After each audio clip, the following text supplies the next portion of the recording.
Community Project. Construction of the Sri Sambuddhatva Jayanti Mandira, Colombo 5. Client, Buddhist Cultural Center. Value, 301 million rupees. Scope of the project. Construction of 15-story, 5,240 square meter Buddhist Information and Publication Center. Starting date, 24th February 2010. Completion date, May 2011. Project duration, 14 months. This community-related project comprised the construction of the Sri Sambuddhatva Jayanti Mandira at 32 Havelock Road, Colombo 5. Sri Sambuddhatva Jayanti Mandira is a Buddhist publication and information center situated in Colombo, which came to life in May 2011 to coincide with the commemoration of the Sri Sambuddhatva Jayanti, which marks the 2600th year of the enlightenment of the Lord Buddha. Special features. The complex comprises of an information center, a language laboratory, an audio-visual studio, units for Buddhist research and missionary activities, and a 500-seat capacity conference hall, and is one of the largest Buddhist publication and information centers in the world. The facility operates under the Buddhist Cultural Center, which has been instrumental in spreading the message of Buddhism across the world through the publication of Buddhist literature, which have been protected and preserved as noble teachings of the Lord Buddha through the years. Construction features. The multi-story building is of reinforced concrete construction comprising of 2 blocks, one of 7 floor levels, Block A, and the other of 15 floor levels, that's Block B. The service core comprising 2 numbers of elevators and the main staircase located within Block B. The ground area covered by the building footprint amounts to 866 square meters and is located within the plot of 1,660 square meters, that's 63.3 purchase area. The gross floor area on all floors amounts to 5,240 square meters. The project was implemented within a contract period of 14 months. The construction work commenced with the piling work on 24th February 2010. A strict environmental management action plan was implemented under MAGA's newly obtained ISO 14001 systems guidelines, which ensured that the project did not cause any environmentally adverse effects. Building features. The facilities allocated at each floor level are as follows. Level 1. Vehicle parking, stores and services core. Level 2. Bookstore 1, reception, offices and dining areas. Level 3, Bookstore 2, lobby, offices and dining areas. Level 4, multifunction hall, lobby and offices. Level 5, recording room, lobby conference room and roof terrace. Level 6, office, changing room, washrooms and cafeteria. Level 7, auditorium and cafeteria.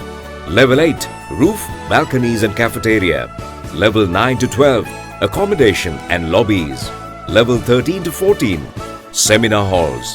Level 15, service facility rooms.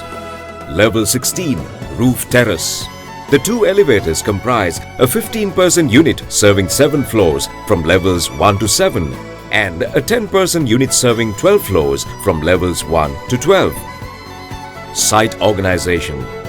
The site organization consisted of a project manager, mechanical engineer, civil engineers, quantity surveyors, land surveyors, technical officers, draftsperson, accounts and administration officers, material technicians, foremen, skilled and unskilled workers. Most of them came from the local regions and communities. Site cleanliness. All workmen were instructed to clean their working area at the end of each day and deposit all debris at a predetermined location on every floor. A separate labor gang led by a supervisor was assigned to haul them down to the ground level using hoists, from where the debris was carted away using tractor trailers. To safeguard workmen from mosquitoes and harmful insects, disinfection sessions were arranged every week. There were no complaints from the CMC medical officers and no significant time loss due to workmen falling sick. Welfare facilities. All essential facilities were provided at the site for workmen as well as staff. The workers' canteen was also set up for their own meals under subsidized rates, including a separate milk bar. Accommodation for workers was provided at the MAGA Labour Accommodation Quarters in close proximity to the site.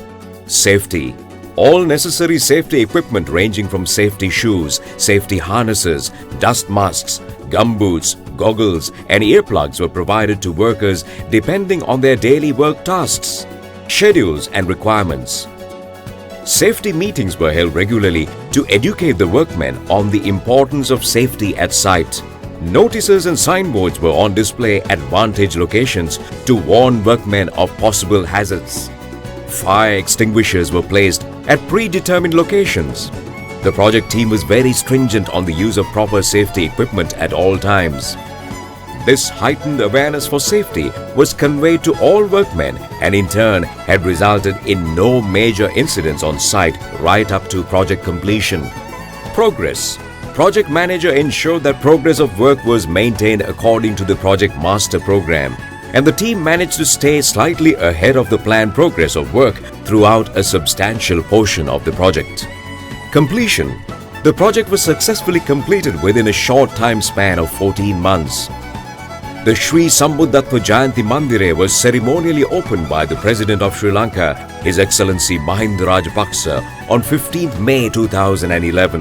The facility aims to provide Dhamma texts and other facilities for newly ordained monks to start Dhamma training courses for Bhikkhunis and Samaneras, in order to bring up a well-disciplined future generation.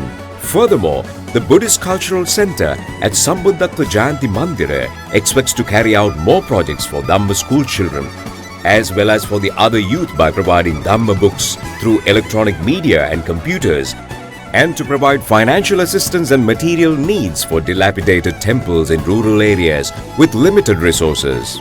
The project will continue to bring benefits to the Buddhist community at large in Sri Lanka and elevate the quality of community life through the preservation and propagation of the teachings of the Lord Buddha.